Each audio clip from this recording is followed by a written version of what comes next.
په دې کې شک نشته دی چې لینګلی ډېر زیات ذهینه هم وو او د خپل ګول حاصلولو دپاره موټیویټډ هم وو خو د موټیویشن وجه چې کوم دی نو هغه ډېره زیاته کمزورې وه او هغه شهرت او پیسه وه. یو اړخته لینګلی سره د سکسس پوره ریسیپي موجوده وه، لکه مثلا ډېر زیات فنډینګ، تکړه او ذهین ساینسدانان، ښه مارکیټ کنډیشن، ښه تعلقات د ګورنمنټ سره او غټ غټ بزنسمینو سره تعلقات او دې سره سره د میډیا مکمل سپورټ. خو ولې نن مونږ ډېر کم خلک د سیموئل لینګلی نوم پیژنو. او بل اړخ ته دورونه ویلبر او اورول رایټ برادران چې هغوی سره د کامیابۍ ریسیپي بالکل موجود نه وه، بلکې په اسانو الفاظو کې هغوی سره د ناکامۍ ریسیپي موجود وه. لکه مثلا د دې پروجیکټ لپاره پیسه ورسره نه وه، تعلیم یافته او د ساینسدانانو ټیم ورسره نه و، ګورنمنټ سره هم څه تعلقات نه وو، نه بزنس کمیونټي د اړخ نه ورته سپورټ و او نه ورته د میډیا ډېر کوریج و. خو ولې د هغوی یو مقصد و چې مونږ به داسې ایروپلین تیارو چې په هغې کې به انسان په هوا کې الوزي او دې سره به په غونډه دنیا کې بدلون راځي او هر سړي ته به د دې ایروپلین نه فایده رسیږي او د دې پروجیکټ لپاره فنډینګ هغې د خپل د سایکل د ورکشاپ نه به پیسې جمع کولې او په دې پروجیکټ به یې لګولې. بل اړخ ته د هغوی خپله هم څه ډېر زیات تعلیم نه و، بلکې ویلی شي چې های سکول یې هم نه و پاس کړی، خو د دې ټولو خبرو باوجود هغې چې کوم پروجیکټ ته لاس اچولی و نو هغه د لینګلی د مقابلې پروجیکټ و، یعنې هوایي جهاز تیارول. او هغوی داسې ولې کول غوښتل؟ د هغوی مقصد دا و که چېرې په دې پروجیکټ کې هغوی کامیاب شو نو پوره دنیا به بدله شي. او همدغه وجه ده چې یو ریسرچر جیمز ټوبن وایي چې رایټ برادران اگر چې ډېر زیات تعلیم یافته نه وو خو ګورې حقیقي ساینسدانان هم دوی وو، ولې چې هغوی په الوتو کې د بیلنس ساتلو کوم چې د فزیکس مسایلو د هغې د حل کولو کوشش یې کولو. او بل اړخ ته لینګلی چې یو ډېر زیات تعلیم یافته او د میتھمیټک پروفیسر وو، هغه صرف د شهرت او د پیسې لپاره ډېر کریم خلک د سوسایټي او جینیس مایندز یې راجمع کړي وو او هغې په ترو باندې یې ایروپلین تیارو. نو جیمز ټوبن وایي چې همدغه وجه ده چې لینګلی ناکامه او رایټ برادران کامیاب شو. یعنی د ویلبر او د اورول رایټ برادرانو مقصد او یقین بالکل واضح وو او د خپل مقصد او د یقین په وجه سره هغې په خپل چارپیرچر کې چې څونه هم خلک وو نو هغه انسپایر کړي وو او هغه خلکو به بیا دوی سپورټ کول. او د دې د کامیابۍ ټول نه غټ ثبوت دوی په خپله وو چې څو پیرېله د ناکامۍ نه باوجود هم دوی کله هم خپل همت نه دی بایللی او هره پیره به چې د ټیسټ فلایټ دپاره تلل نو ځان سره به یې 15 سیټ اغوستل او دوی دونه زیات په جوش و خروش سره دا خپل کار کولو چې په هیڅ قسمه مسایلو باندې اړوسه غوږ نه کراو. او اول اخر په 19 دسمبر په 1903 کې په نارت کیرولینیا کیټي هاک نومي میدان کې رایټ برادران اسمان اړخ ته والوتل. 120 الټیچیوډ باندې د جاګینګ په رفتار سره رایټ برادران 59 سیکنډو پورې په هوا کې الوتو کې کامیاب شو او اول اخر هغوی هغه ټکنالوژي ته لومبی قدم کېښود کومې ټکنالوژي چې دنیا بدله کړه. خو د افسوس خبره دا وه چې یو اړخ ته دا کامیابي څومره غټه وه، بل اړخ ته میډیا اړو څه کوریج نو او د نیویارک ټایم میډیا ټیم اړو موجود نو، ولې چې د رایټ برادرانو سره څه شهرت نه و. نو دا دوه وروڼه د دې خبرې په انتظار وو چې کله به دنیا ته د دوی د کامیابۍ پته لګي، ځکه چې د هغوی په ذهن کې د دې خبرې اهمیت پروت وو چې کله دنیا ته د دوی د کامیابۍ پته ولګېږي نو هله به دنیا به د دې نه فایده اخیستل شروع کړي او دا دنیا به بدله شي. اوس که مونږ او تاسو د سیموئل لینګلی او د رایټ برادران موازنه وکړو نو مونږ ته به ډېره په اسانه باندې پته ولګي چې د دواړو ټیمونو په یو پروجیکټ باندې کار کولو او دا دواړه ټیمونه لینګلی او رایټ برادران دواړه په یو شانتي موټیویټډ وو او دواړو سره ښه ورک ایتکس هم موجود وو. ولې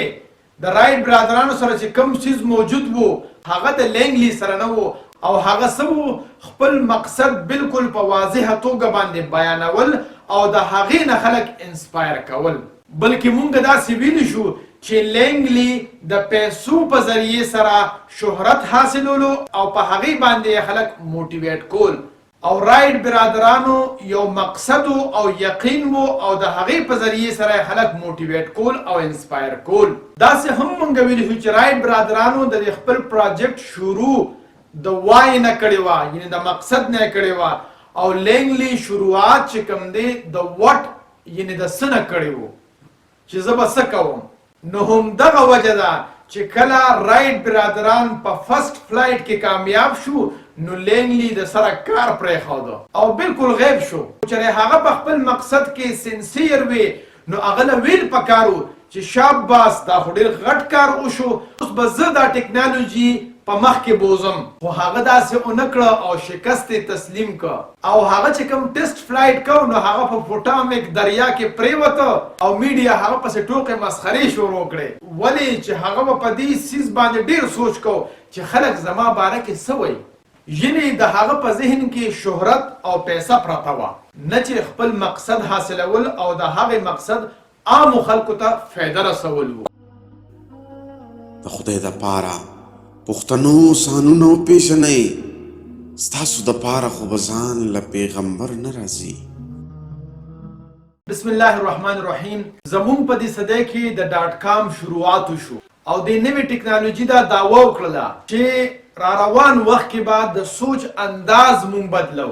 او بیا دا یو منډه شروع شوه چې دا کار وړومبی څوک کوي دا د 19مې صدی آخري وخت او دا نوې ټکنالوژي د هوایي جهاز په شکل کې مخې ته راغله د ایروناټکس د شعبې یو مشهور شخصیت سیموول پایرپونټ لینګلی وو او د نورو ساینسدانانو غوندې د هم دا کوشش شروع کړی وو چې د هوا نه دروند سیز یو مشیني سیز تیار کړي چې په هغې کې انسان الوتی شي چې د دې پروجیکټ د سکسس ریسیپي د سره موجوده وه او دې سره سره لینګلی یو ډېر زیات تعلیم یافته او د اسټرونومیس په نوم باندې یادېده او وسره ډېرې غټې عهدې هم په دغه وخت کې موجودې وې لکه مثلا د یونایټډ سټیټ د نیول اکیډمۍ د ریاضۍ پروفیسر و او د ده تعلقات انډریو کارنیګي او ګراهم بیل غوندې شخصیاتو سره وو او دې سره غټ کاروباري او بزنسمین خلکو سره هم د ده ډېره ښه تعلقات او د امریکي جنګي ډپارټمنټ ده ته په هغه وخت کې $50,000 د دې پروجیکټ دپاره ورکړی وي چې دا په هغه وخت کې یو ډېر غټ رقم و نو لینګلی داسې کار وکړو چې د خپل وخت د ټولو نه قابل ترین خلک یې راجمع کړل لکه مثلا چارلس مینلی چې یو ډېر ښه انجینیر و او دغه شانتي سټیفن بلیزر چا چې په نیویارک کې وړومبی گاډی جوړ کړی و لینګلی او د هغه ټیم د ټولو نه بهترین مټیریل استعمال کړی وو یو اړخ ته د مارکیټ کنډیشن ډېر ښه او بل اړخ ته د هغه تعلقات هم د ډېرو غټو خلکو سره وو او دې سره میډیا یعنې نیویارک ټایمز هم هر وخت د هغه وروستو ولاړو د کوریج دپاره خو یو مسله دا وه لینګلی سره چې د هغه څه کولی شم او ما څه وکړل او ډېر په کم عمره کې د ایروناټکس د جنون د هغه په سر کې موجود وو خو ولې د هغه سره د چیمپین جوړېدو یو ټیک ټاک کاز نه و ځکه چې هغه په اول نمبر باندې د راتلو دپاره دا ټول څیزونه کول هغه وی چې زه په دې سره به مالداره شم او ماته په دنیا کې شهرت میلو شي او مونږ او تاسو ته پته ده چې مالداري او شهرت دا یو داسې ډرایوینګ فورس نه دی چې انسان تر آخري وخته پورې موټیویټډ وساتي او انسپایرډ وساتي اگر چې لینګلی ته په خپل فیلډ کې ډېر زیات شهرت حاصل شوی و خو ولې هغه د ګراهم بیل او د توماس ایډیسن په شانتي شهرت حاصلول غوښتل او دا به هله ممکنه وه چې د هغوی په شانتي یې څه ایجاد کړی وی